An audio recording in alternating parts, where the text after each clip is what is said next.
Hey, Charlie. My name's Wyatt, and I'm definitely a liberal.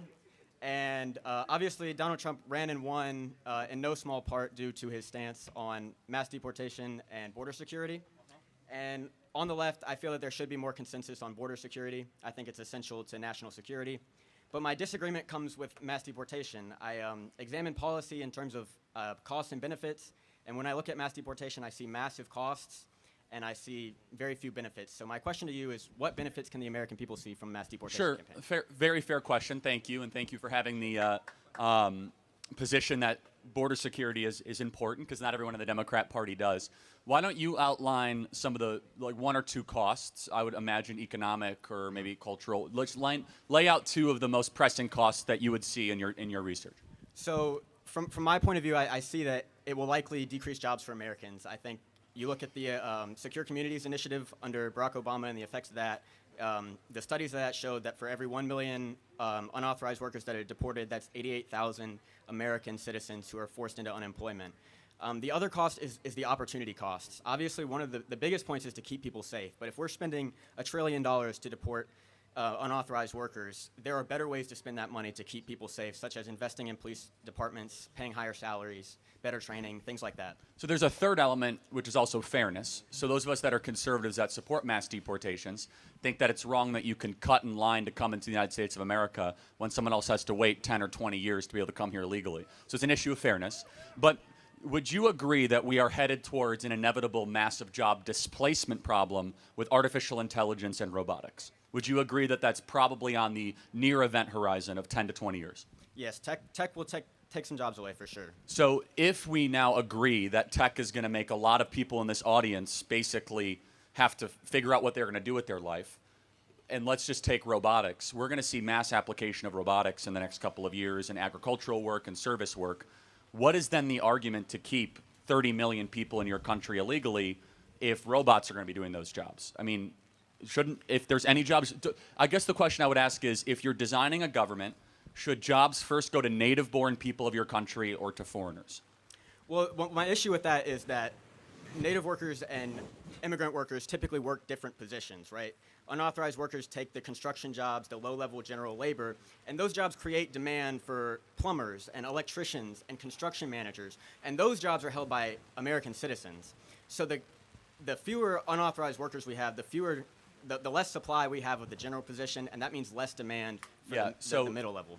We're going to see in a near event horizon where those jobs are going to be completely replaced by robotics. So then, what's the argument to keep the people here? I mean, do you think that like a plumber could be replaced by absolutely by AI? No, by a robot, absolutely. In 10 years, without a doubt. I encourage you to dive deep into actually how sophisticated and how quick robotics is at applying. They're building entire houses right now basically with robots, right? So what I'm getting at, though, is if you're getting advanced robotics that are displacing all these jobs, then what is the argument to keep the people that broke our laws to come here? Why keep them here? And they didn't follow our customs. They cut in line. It's an issue of fundamental fairness. So outside of the economics, which is not very persuasive to me, isn't it fair to say that if you come here without invitation, you'll be returned to your country of origin? Isn't that an issue of fairness? So fairness is absolutely an issue, in my opinion.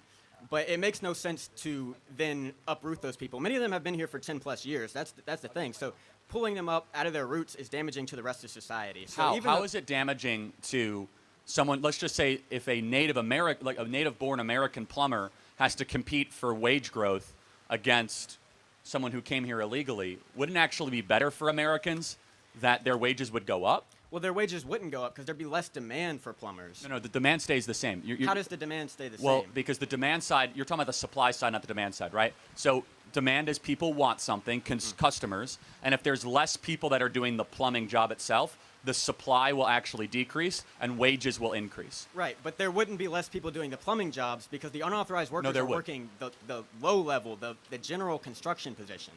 Well, and that creates the demand for the plumbers, does it not? That, again, I have a much different view of the labor market. I think that if we had a slight wage adjustment, Americans would do those jobs and can do those jobs. In fact, I think we think very too little of the American labor market. But let me ask you one final question here. Why do you think Americans voted for mass deportations? Well, I think it is a thought of fairness. I think we have a uniquely punitive society. I mean, we see that with our sentencing, and so it's an idea that well, one, it's the rhetoric that deporting them will make us safer, which I disagree with, and also it's the Okay, I mean, Yeah, wasn't there just absolutely. a student here that got killed by There an was. illegal alien? Absolutely. Are there? I don't want to play. I don't want to overplay that card because I know it's I'm not trying to politicize that. And that's but a tragedy, and it's. I mean, absolutely every but loss of life. Isn't especially it a preventable. material fact that if that illegal alien wasn't here, that student would be alive? Absolutely. But let me ask. You: Are there American citizens that also kill people? Yes, of course, but they're here with warrant. Yeah. So the question is, if you have a big house party, and a certain portion of the people in your house party aren't invited, and they start stabbing the other guests, say, wait a second, they weren't invited. Right. They're not supposed to be here. We have a process in order for you to come into our own nation, our country, whatever you want to call it. And so the failure to enforce those laws makes you no longer a country.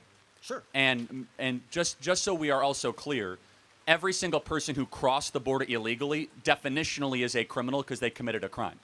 Sure. So I guess my proposition would be a smarter alternative, an alternative where border security is important, where we're limiting those that come across in the future. Fair enough. Let me but ask. Also, Okay. sorry. Also, concentrated, dynamic deportation of those who are harmful, and allowing those that contribute to society to stay, so that the rest of us can benefit Got from their it. labor. as So well. let me ask. This is a good moral question. So I'll tell you what I believe, then I'm curious what you believe. Sure. If somebody crosses into a country without invitation, without warrant, illegally, I believe that person should be returned to their country of origin.